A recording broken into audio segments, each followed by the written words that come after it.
If one engine fails at 35,000 feet, why doesn't the airplane just fall out of the sky? Most passengers believe engines are what keep an airplane in the air. They imagine the moment an engine stops, lift disappears, gravity wins, and the plane drops.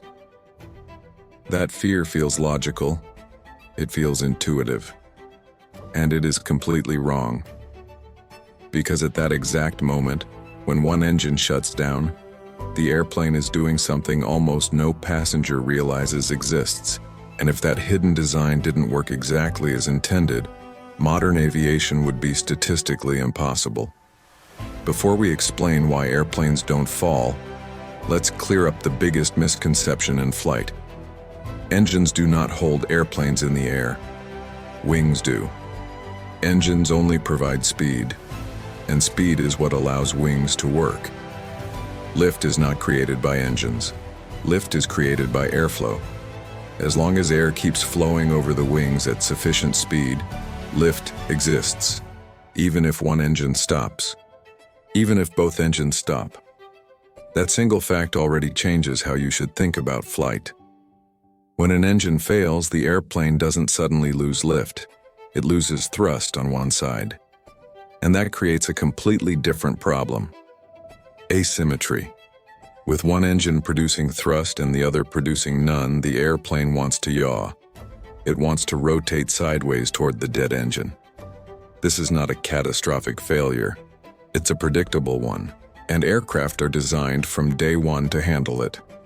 Every commercial jet is certified under a rule called engine out performance.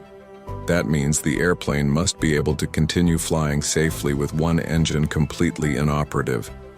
Not in perfect conditions, not lightly loaded, but at maximum weight, at critical phases of flight, in worst-case scenarios. This requirement shapes everything about the aircraft: the wing size, the tail size, the rudder authority, the control laws, the pilot training. Nothing about engine failure is treated as rare or unexpected. It is assumed. When one engine fails, the airplane does not fall. It simply loses acceleration. The remaining engine still produces thrust, enough to maintain speed, enough to maintain lift. But now the airplane must manage imbalance. This is where the vertical stabilizer becomes critical. That large fin at the back of the aircraft exists primarily to counter asymmetric thrust. When one engine fails, the rudder pushes the tail sideways, keeping the nose pointed forward. The airplane continues flying straight. From the passenger cabin, this often goes completely unnoticed. No dramatic motion, no sudden drop, just a slightly reduced climb rate. And here's something most people never realize. An airplane with one engine out is still flying well within its design envelope. It is not barely holding on. It is operating inside margins. This is why pilots do not immediately panic when an engine fails. They diagnose, they confirm, they follow checklists, because the airplane itself is not in immediate danger. But there is a moment where engine failure is most critical. Takeoff. At low altitude, high weight, and low airspeed, losing an engine is the hardest scenario an airplane will ever face. That's why certification rules focus heavily on this phase. Before every takeoff, pilots calculate something called V1. V1 is the decision speed. Below V1, the airplane can safely abort takeoff if an engine fails. Above V1, the airplane must continue, and it is guaranteed by design to be able to climb with one engine. That guarantee is not theoretical. It is tested. Manufacturers intentionally shut down engines during certification flights.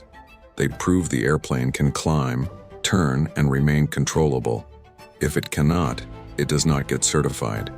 This is why airplanes don't rely on redundancy alone. They rely on physics working in their favor.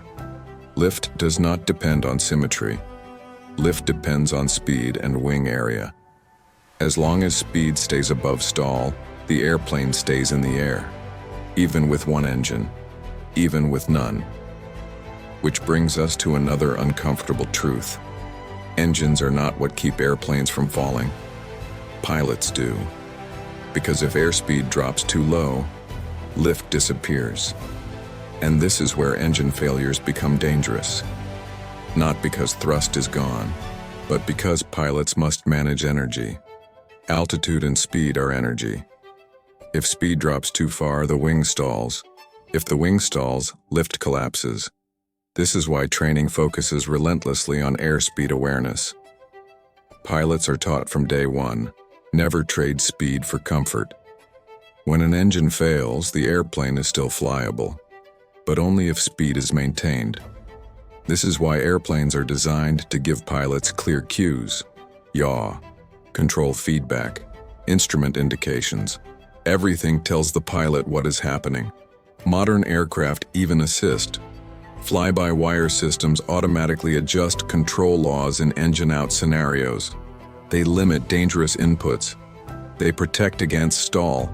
They reduce workload. But even without computers, the physics remains. A well-designed airplane wants to keep flying, which leads to a surprising conclusion. Airplanes are not fragile machines balanced on engines. They are gliders with power. Every jet you fly on could glide safely to the ground if both engines stopped. It wouldn't be comfortable, it wouldn't be convenient, but it would be controlled.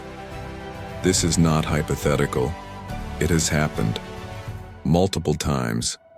Entire flights have lost all engines and landed safely because the aircraft still had lift. The engines are there to extend range, not to prevent falling. So why does the fear persist? Because humans confuse power with support.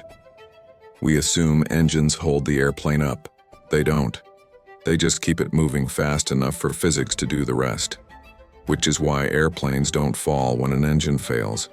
Not because engines are reliable, but because the airplane does not need all of them to fly.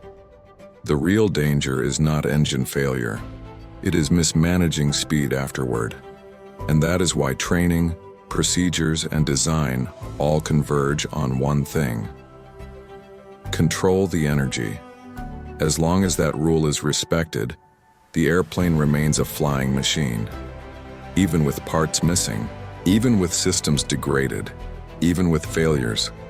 That is the quiet brilliance of aviation engineering. The airplane doesn't survive because nothing goes wrong. It survives because it was designed assuming something will. And that's why when one engine fails, the airplane doesn't fall. That's the critical limit of modern power grids.